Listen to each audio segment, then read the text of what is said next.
welcome. So this video is going to be a continuation of the previous one, where we introduced Locke's theory of personal identity.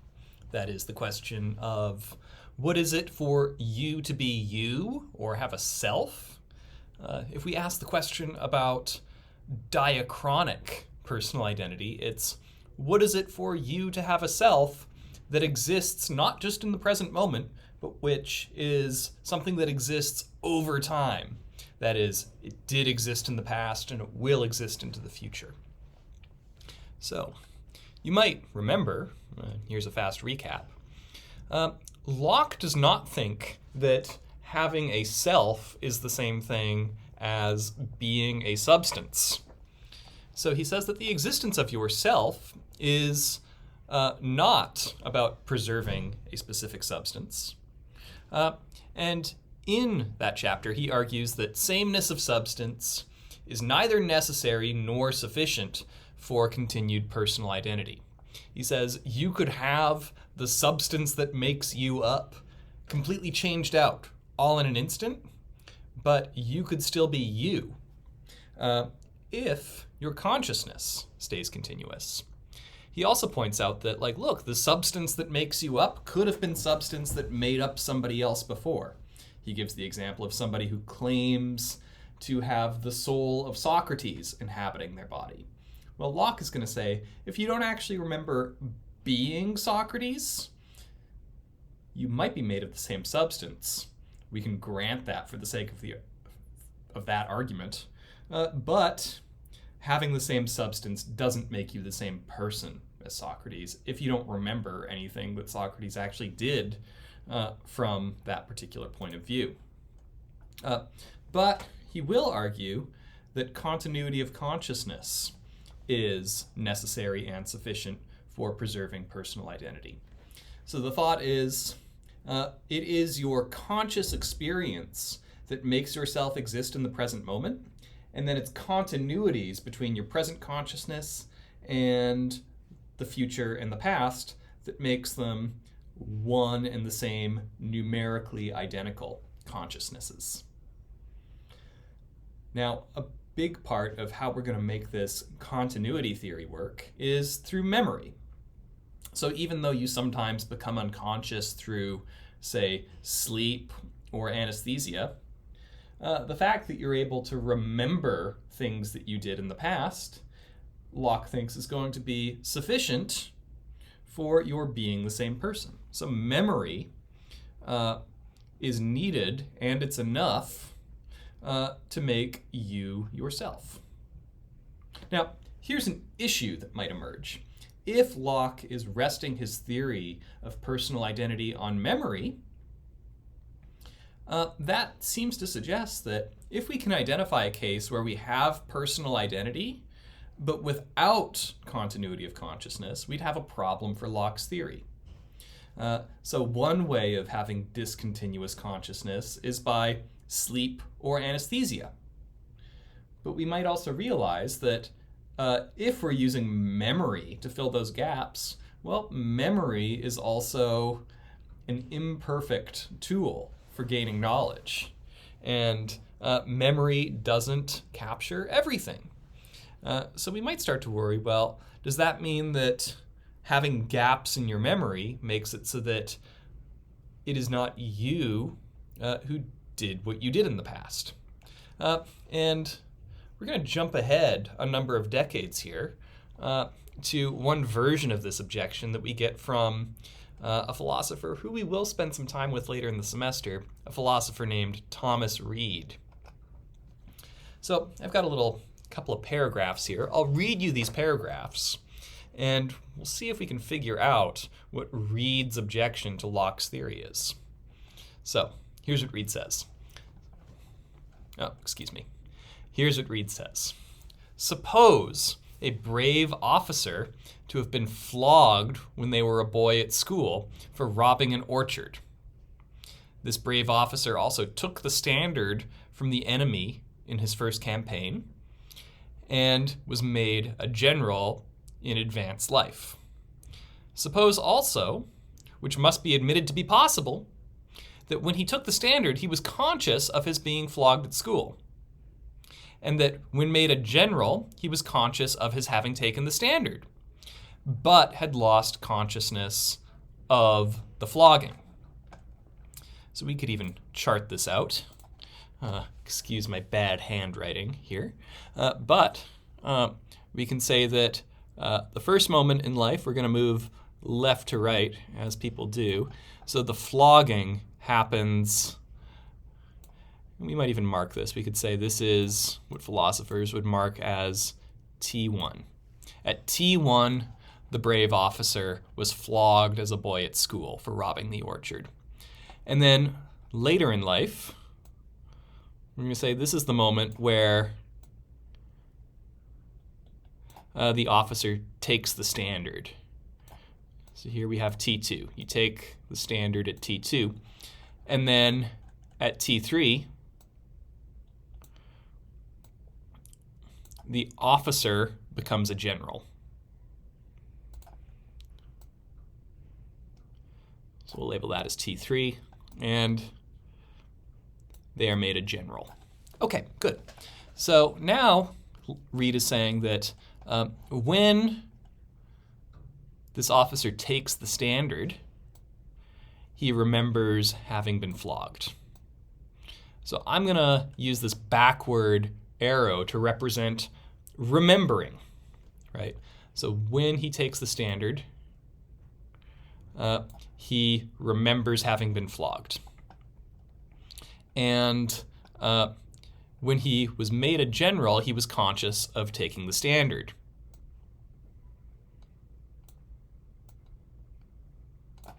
Okay, but then Reid says, and we have to admit that this is possible, something that you remember at one point in life is something that you stop remembering at another point in life. So we're going to draw a third arrow, and we'll send it around this way. But whereas these represent remembering arrows, I'm going to put some slashes. So this is saying that at T3, our brave officer does not remember T1 when they were flogged. Okay, so that's the situation. Now, what philosophical implications does Thomas Reid draw from this? Well, he says, these things being supposed, it follows from Mr. Locke's doctrine that he who was flogged at school is the same person who took the standard. Continuity of consciousness, it's right there. And that he who took the standard is the same person who took the general, right? Because we get continuity here, which means identity. When it follows, if there be any truth in logic, that the general is the same person who was flogged at school, right? So if we get equality, you could even put like little equal signs between T1 and T2. We have a memorial connection. And we have equality between T2 and T3. But it seems like Reid is going to claim, like, look, T1 and T3,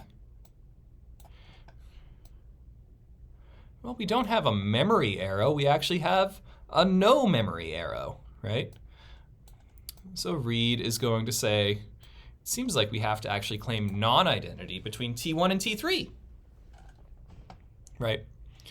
When it follows, if there be any truth in logic, that the general is the same person who was flogged, but the general's consciousness does not reach as far back as his flogging. Therefore, according to Mr. Locke's doctrine, he is not the person who was flogged. That's what I wrote symbolically right here, right? Our person, the general, is not the same person as the flogged boy because we have a misremembering line right here. Therefore, the general is, and at the same time is not he who was flogged at school.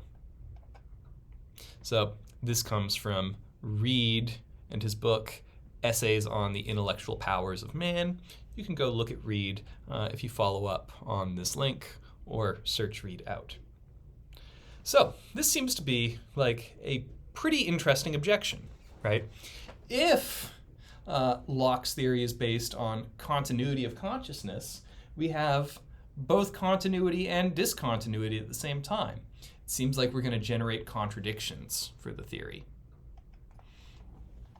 But I think that there might be a way for Locke to respond. And here's the line of thought. What does it mean for our consciousness to be continuous? And here's what a defender of Locke might say. Locke does not make a direct appeal to this line of thought, but he says that we might say on Locke's behalf that continuity of consciousness is what we call a transitive relation.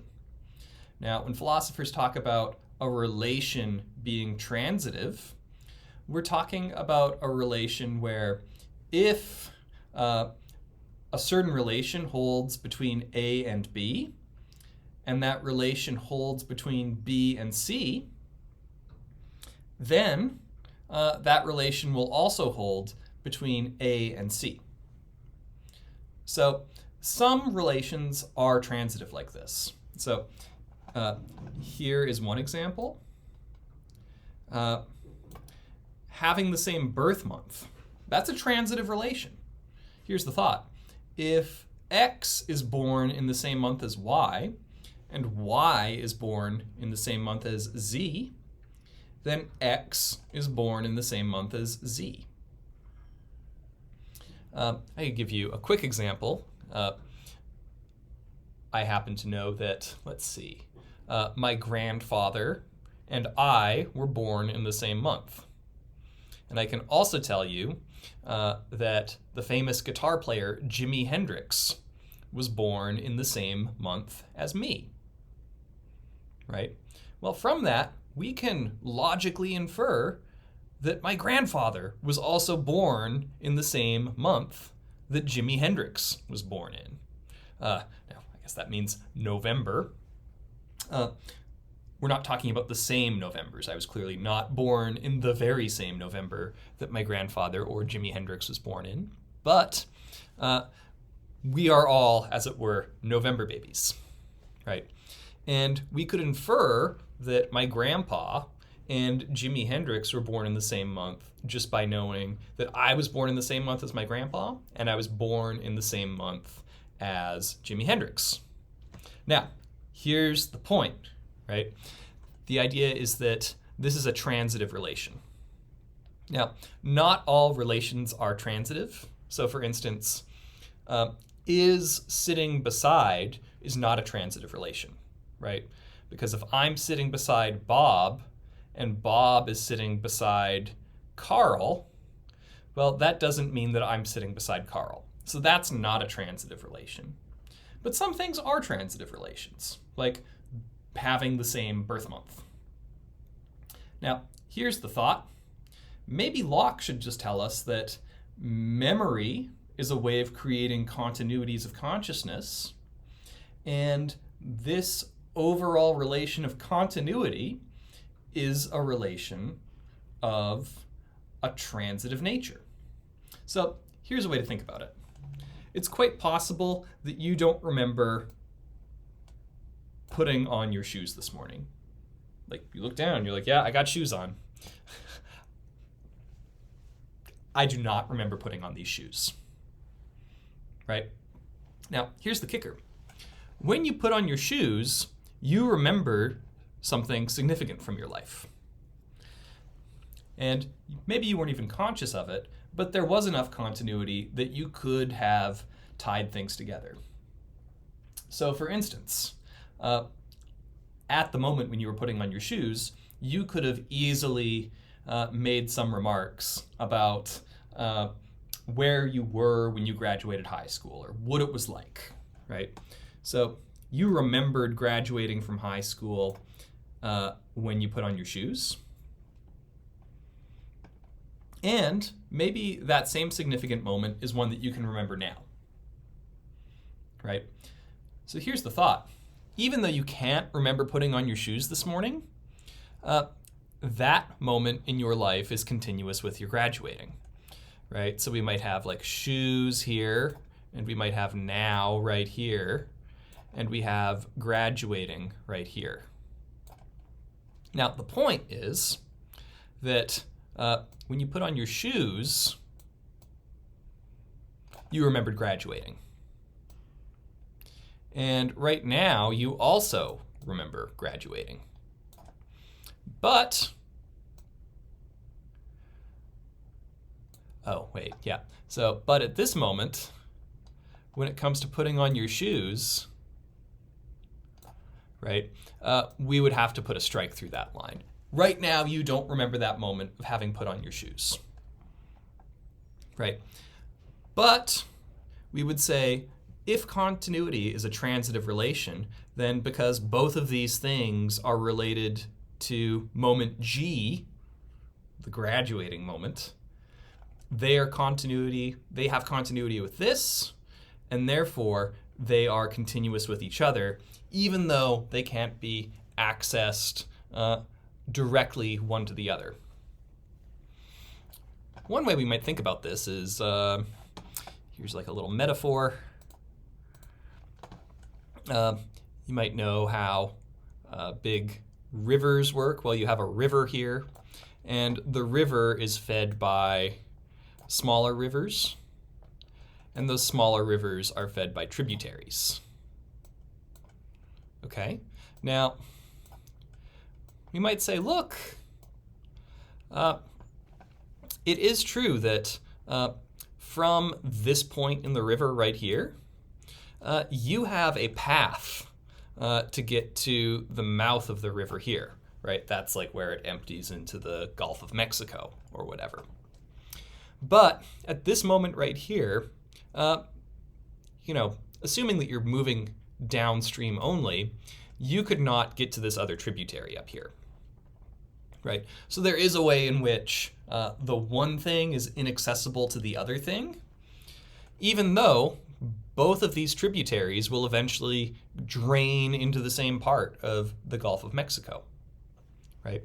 So we might say that even though these things are not accessible to one another, they all feed into the same thing, or they are continuous with this thing, which means they're part of one continuous network. Now, if you take this kind of approach, we might say that continuity is a transitive relation, right? Such that even though you don't remember putting on your shoes this morning, you still have enough continuity from moment to moment, even if you don't remember everything, that is enough to get you personal identity. So the thought here is maybe we could use this line of thought to speak to Reid's point. So it is true that T1 and T3 are not accessible to one another, and there is no memory relation. But if continuity is transitive, then there is still a way of saying, like, look, the moment of being a general is continuous with doing the standard, and the standard is continuous with the flogging. So even though the flogging moment is not accessible at the generalhood moment, we could still hold on to Locke's continuity theory without having to make the absurd assertion that people preserve their personal identity only by remembering everything that's ever happened in their life. So, just to sum up, Locke holds this continuity of consciousness view for personal identity. Reid suggests that the theory cannot handle fragmentary memory. At the worst, it seems to produce contradictions. But, as I suggested, if we were to treat continuity of consciousness as a transitive relation, the fact that there are imperfections and gaps in our memory might not be the devastating objection to Locke's theory that Reid seemed to think that it was. But I don't think that we can just give this as a pat answer and say, like, okay, we've solved that philosophical problem. Because we might still wonder whether Locke's theory is actually claiming the stronger thing, that as soon as you stop remembering having done something, it isn't you who did it, he does seem to suggest. So if you go to sections 22 to 24 of Locke's chapter on personal identity, he does seem to be making assertions that it doesn't make sense to punish a person for something that they have absolutely no recollection of doing.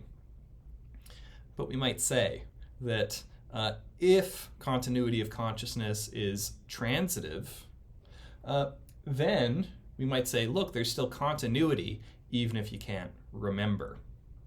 So in this way, we might wonder if we are losing what was distinctive or plausible or even the motivation for Locke's theory by moving to this transitive relation reading of Locke's theory of continuous consciousness.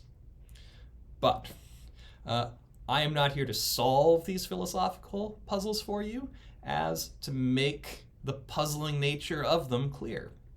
So let me know what you think about this puzzle. Does Reid have a good objection to Locke? Or is the transitivity defense a compelling defense of Locke's continuity of consciousness theory? I'll look forward to hearing what you have to say.